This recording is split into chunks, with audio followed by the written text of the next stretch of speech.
पूर्व केंद्रीय मंत्री और इस कार्यक्रम के संयोजक और हमारे पार्टी के वरिष्ठ नेता विधान पार्षद श्री संजय पासवान जी, माननीय बचाक विधायक श्रीमती बेबी कुमारी जी, विधान परिषद के पूर्व सदस्य और राम जन्मभूमि के शिलान्यासकर्ता श्री कामेश्वर चौपाल जी, श्री सूरज भान कटारिया जी, श्री गजेंद्र माझी जी, श्री बबन रावत जी, श्री विष्णुदेव माझी जी, मंच पर बैठे अन्य सभी नेतागण और मित्रों, बहनों और भाइयों, तो मैं सबसे पहले संजय पासवान जी को धन्यवाद देना चाहूँगा। पिछले 29 वर्षों से लगातार और भोला पासवान शास्त्री जी की जयंती मनाते आ रहे हैं और आज भी बिहार में संजय जी के अलावा कहीं भी कोई जयंती नहीं मना रहा है। बाकी लोग भूल चुके हैं, लेकिन उनकी विरासत को, उनकी परंपरा को और उनकी स्मृति को बनाए रखने का काम संजय पासवान जी ने किया है। तो किसी व्यक्ति की जयंती लगातार बनाना ये आसान काम नहीं है। मैंने देखा है कि लोग 2 साल 4 साल बनाते हैं, फिर उसके बाद छोड़ देते हैं और भूल जाते हैं। इसलिए मैंने संजय जी से पूछा कि 7-8 साल से तो नहीं आ रहा, कम से कम पहले भी आता रहा। इसलिए मित्रों, भोला पासवान शास्त्री जी के बारे में जैसा बताया गया कि 3 बार राज्य के मुख्यमंत्री बने। एक बार बने 12 दिन के लिए, दूसरी बार बने 4 माह के लिए और तीसरी बार बने 8 माह के लिए। और बाकी भोला पासवान शास्त्री जी के बारे में विस्तार से सभी लोगों ने बताया है। मित्रों, मैं अपनी विनम्र श्रद्धांजलि उनको अर्पित करता हूँ। मित्रों, आज के दिन मैं जिस सरकार में हूँ, सरकार के द्वारा अनुसूचित जाति जनजाति के लिए जो काम किया जा रहा है उसका मैं संक्षेप में कुछ जिक्र करूँगा। और ठीक ही कहा कि अनुसूचित जाति का के लिए काम करने के लिए उस वर्ग में पैदा होना आवश्यक नहीं है। गांधी दलित नहीं थे, लेकिन गांधी ने किसी भी दलित नेता से इस समाज के लिए ज्यादा काम करने का प्रयास किया है। तो समाज के प्रति मन में दर्द होना चाहिए। वह ठीक है कि जो समाज में पैदा हुआ है उसने भुगता है, जो बाहर के लोग नहीं भुगत सकते। जब किसी ने पूछा गांधी से कि आपने और अम्बेडकर में क्या फर्क है, उन्होंने कहा कि गांधी ने भुगता है कि किस तरह से उनको अन्याय, अपमान, प्रताड़ना सहनी पड़ी। गांधी को कभी जाति के कारण ये अपमान नहीं सहा। अगर किसी को एक झापड़ कोई मार दे तो उसका जो दर्द है और दूसरा कि कोई एक व्यक्ति को मारते हुए देखा आपने, उसके दर्द में अंतर होता है। अब कितना भी अनुभव करना चाहेंगे तो वो अनुभव नहीं कर सकते। जो वास्तव में जिसको चोट लगी है वो जो दर्द महसूस करेगा। मित्रों, फिर भी हम लोगों ने सरकार में रहते हुए कुछ काम किया है। क्योंकि हमारी सरकार 2005 में बनी, उसके पहले इस विभाग का नाम कल्याण विभाग था। और ठीक ही कहा किसी ने कि कल्याण का मतलब जो है, और हम लोगों ने 2007 में इसका नाम बदलकर अनुसूचित जाति जनजाति कल्याण विभाग रखा कि इसी 2 वर्गों के लिए ये विभाग काम कर रहा है। और 2005-06 में हम लोग जब सरकार में आए, इसमें इस विभाग का जो बजट था वो मात्र 40 करोड़ रुपया था और आज ये बजट बढ़कर 1700 करोड़ रुपए से ज्यादा हो गया है। यानी करीब 4,000% की वृद्धि हुई है पिछले 14-15 वर्षों के अंदर। मित्रों, एक जो बड़ा काम जो हम लोगों ने हाल के वर्षों में प्रारंभ किया कि जो इन वर्गों के बच्चे बीपीएससी और यूपीएससी की प्रारंभिक परीक्षा में उत्तीर्ण होंगे, उनको हम मदद करते हैं ताकि वो मेंस की तैयारी अच्छी तरह से कर सकें। किसी तरह से पीटी तो कर लिया, लेकिन आगे की परीक्षा तैयारी करने के लिए उनको पैसा, कोचिंग, बाकी की सुविधा नहीं मिल पाती है। तो हम लोगों ने निर्णय लिया कि जो लड़के बीपीएससी क्वालिफाई करेंगे उनको पीटी करेंगे उनको 50,000 रुपया। और जो लड़के यूपीएससी की प्रारंभिक परीक्षा पास करेंगे उनको 1 लाख रुपए की मदद करेंगे। और मैं बताना चाहूँगा कि वर्ष 18 और 19 इन 2 वर्षों में कुल 61 लड़कों को या लड़कियों को यूपीएससी के लिए हम लोगों ने 1-1 लाख दिया। और पिछले 3 वर्षों में 2,402 लड़कों को बीपीएससी में जो लोग पीटी कर चुके थे उनको 50,000 रुपया सरकार ने दिया। और उसी का परिणाम है कि इस बार जो यूपीएससी 19 का जो रिजल्ट आया है, हाल में जो रिजल्ट आया है, उसके परीक्षाफल के अनुसार जो 15 लोग जिनको हम लोगों ने दिया था पैसा, उसमें 3 लोगों का चयन हुआ है और यूपीएससी। इसका मतलब कि लड़कों ने इसका पूरा लाभ उठाया। कुमार निशांत विवेक दरभंगा रैंक 404, अनिल बसा किशनगंज रैंक 616 और दीपक कुमार रोहतास रैंक 684। कहने का तात्पर्य यह है कि इस समाज के बच्चों के लिए हर सरकार उनकी शिक्षा के लिए काफ़ी काम कर रही है। जैसा भी चौपाल जी ने कहा, भी आरक्षण तो मिल गया, लेकिन आरक्षण का लाभ उठाने के लिए शिक्षित होना पड़ेगा तो लाभ उठा पाएंगे। अगर हम शिक्षित नहीं होंगे तो आरक्षण का लाभ कैसे मिलेगा? इसलिए आज भी इन वर्गों के लिए मेडिकल कॉलेजेस में, इंजीनियरिंग में बहुत जगहों पर अभी भी जगह खाली रह जाती है, क्योंकि सारी चीज़ों के बावजूद और वहाँ तक पहुँच नहीं पाते। तो ठीक ही कहा चौपाल जी ने कि हमको ये प्रयास करना है अपने बच्चों को ये ज़्यादा से ज़्यादा शिक्षित करना, पढ़ाना, ताकि वो इन सुविधाओं का और लाभ उठा सके। मित्रों, बहुत सारी बातें करने के लिए हम हर भाषण में कहते हैं कि बिहार में 23 साल तक पंचायत का चुनाव नहीं हुआ, और जब 2003 में पहली बार पंचायत का चुनाव हुआ बिहार में,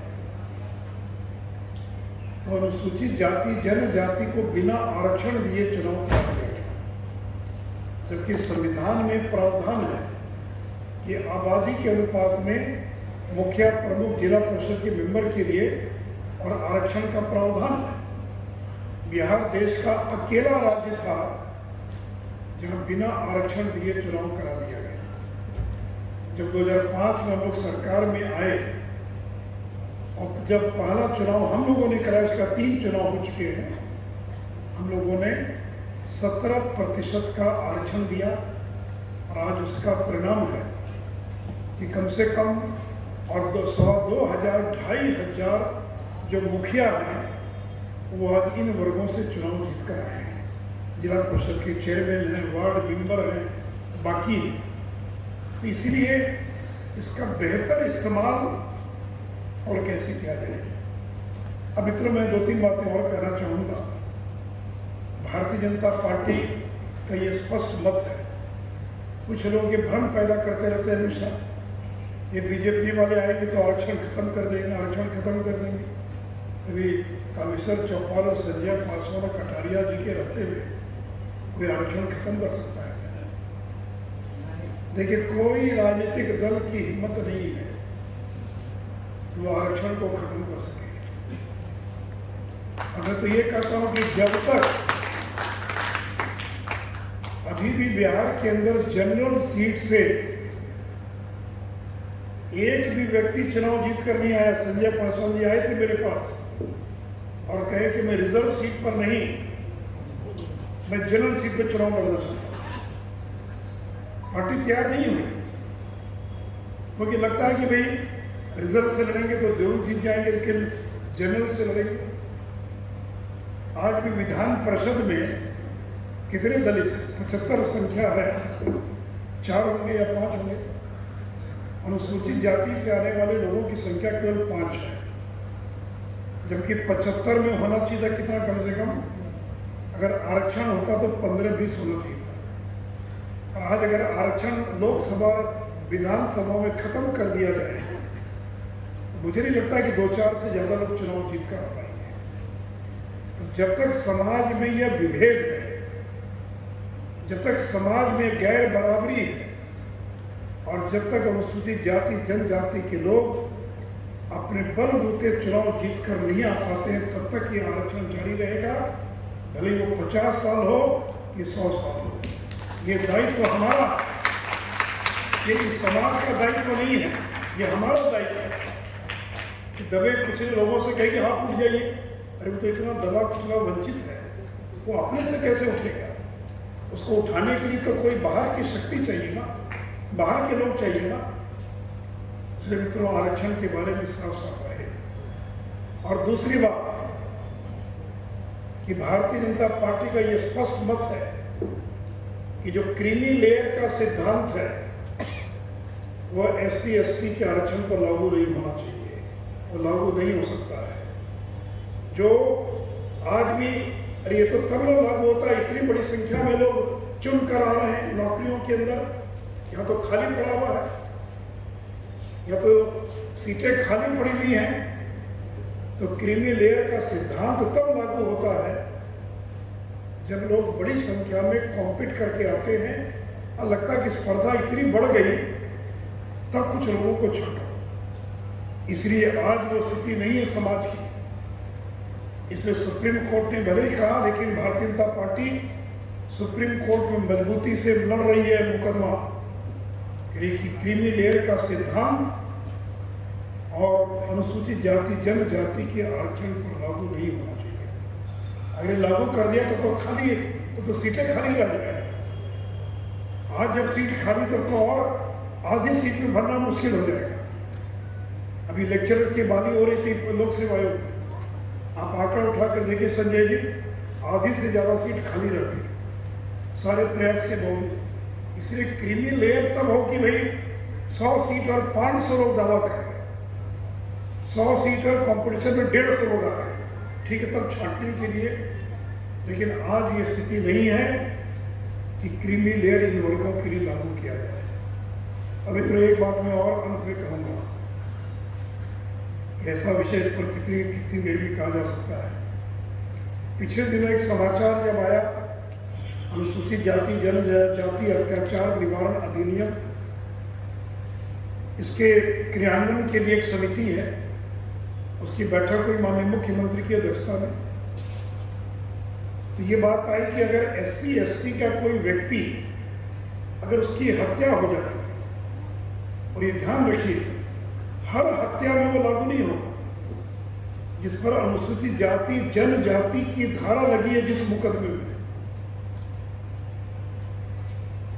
यानी SC ST एट्रोसिटीज एक्ट के का सेक्शन अगर लगा है उस हत्या के अंदर, तो वैसी स्थिति में उसके परिवार के लोगों, एक व्यक्ति को नौकरी दिया जाने का प्रावधान है।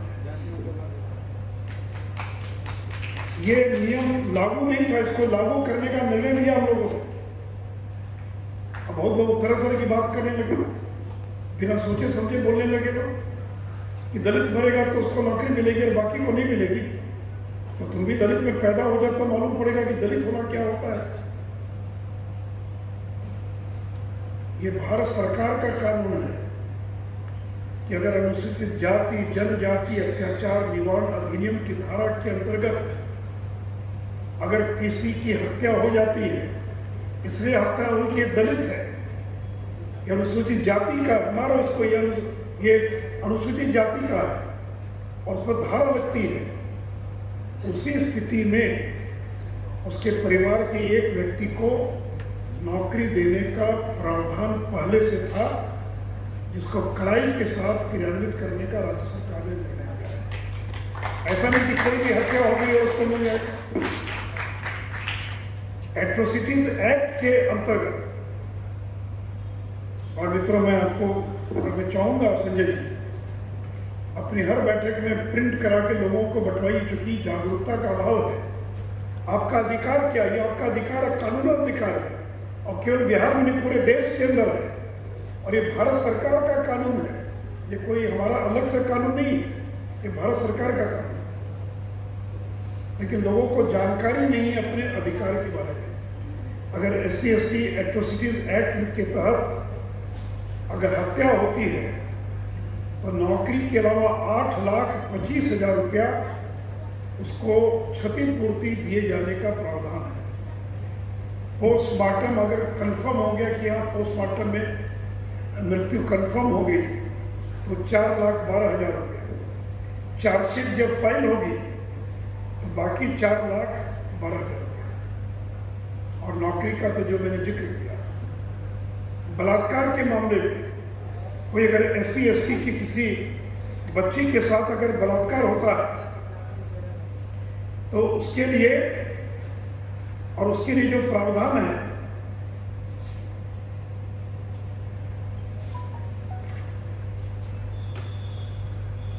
तो कहने मतलब मित्रों, उसके लिए जो प्रावधान है उस प्रावधान लोगों को मिले कैसे?